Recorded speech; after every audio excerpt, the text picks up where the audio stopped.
आज देवी देवताओं की पूजा तो छुड़वाते हैं, लेकिन उनकी साधना अपने अनुयायियों से जरूर करवाते हैं। अब आप सोच रहे होंगे कि ये सब शब्दों का माया जाल है या हमारे अध्यात्म ज्ञान की कमी।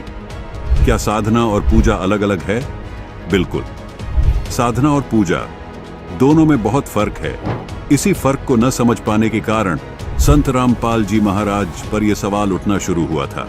संत रामपाल जी महाराज अपने सत्संग प्रवचनों में ये जरूर कहते हैं कि ब्रह्मा विष्णु महेश की पूजा नहीं करनी है, लेकिन साथ में ये भी कहते हैं कि हमें उनकी साधना करनी है।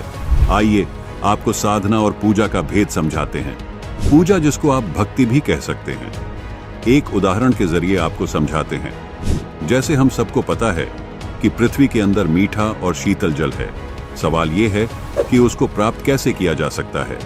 उसके लिए बोकी द्वारा जमीन में सुराख किया जाता है। उस सुराख यानी बोर में लोहे की पाइप डाली जाती है, फिर हैंड पंप यानी नल की मशीन लगाई जाती है, तब वह शीतल जीवन दाता जल प्राप्त होता है।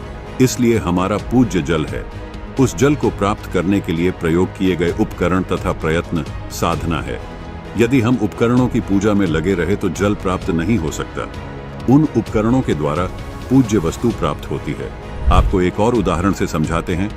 जैसे एक पतिव्रता स्त्री परिवार के सभी सदस्यों का सत्कार करती है, सास ससुर का, माता पिता का, ननंद का, छोटी बहन का, जेठ देवर का, बड़े छोटे भाई का, जेठानी देवरानी का, बड़ी छोटी बहन का, सबका सम्मान करती है, परंतु वह पूजा अपने पति की करती है। जब किसी कारणवश स्त्री और उसका पति घर से अलग होते हैं तो वो अपने हिस्से की सर्व वस्तुएं उठाकर अपने पति वाले मकान में ले जाती है।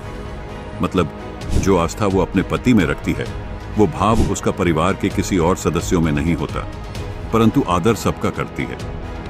ठीक इसी प्रकार संत रामपाल जी महाराज के अनुयायी सब देवी देवताओं का आदर करते हैं, लेकिन भक्ति पूजा पूर्ण निष्ठा के साथ पूर्ण परमात्मा कबीर साहिब जी की करते हैं। जैसे जल रूपी परमात्मा को प्राप्त करने के लिए शरीर रूपी जमीन में मंत्र रूपी बोकी से ब्रह्मा विष्णु महेश के कमल रूपी पाइप से होते हुए हम उस जल रूपी परमात्मा तक पहुंचेंगे।